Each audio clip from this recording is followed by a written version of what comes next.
ঢাকায় সিনেমার জনপ্রিয় চিত্রনায়ক শাকিব খানের সাথে বিয়ে হচ্ছে নিজে থেকেই এমন ঘোষণা দিয়ে আলোচনায় এখন ডাক্তার খ্যাত চিত্রনায়িকা মিষ্টি জান্নাত।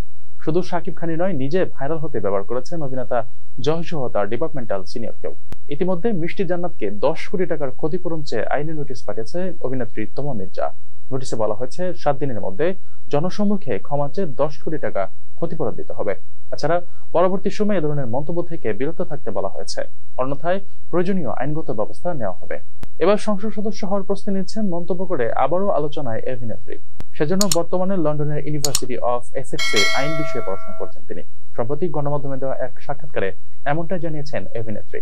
মিষ্টি বলেন, আমি আইন বিষয়ে পড়াশোনা করছি কারণ ভবিষ্যতে সংসদ সদস্য হতে চাই, এজন্য যতদূর সম্ভব প্রস্তুতি নিচ্ছি। ডেন্টালের পড়াশোনা শেষ করে এখন আমি লন্ডনের ইউনিভার্সিটি অফ এসেক্সে আইন বিষয়ে পড়ছি। তোমার সেই নোটিশের জবাবে মিষ্টি জান্নাত বলেছেন, আসলে এসব নিয়ে মাথা ঘামানোর সময় কোথায়? আমি আইন বিষয়ে পড়াশোনা করছি, আইন ভালো জানি, তাই এই লিগ্যাল নোটিশের কোনো গ্রাউন্ড নেই। কিন্তু আমার গ্রাউন্ড আছে, আমিও তাকে লিগ্যাল নোটিশ পাঠাবো। আমার আইনজীবীর মাধ্যমে উল্টো তাকেই আমি আইনি নোটিশ পাঠানোর প্রক্রিয়া শুরু করেছি।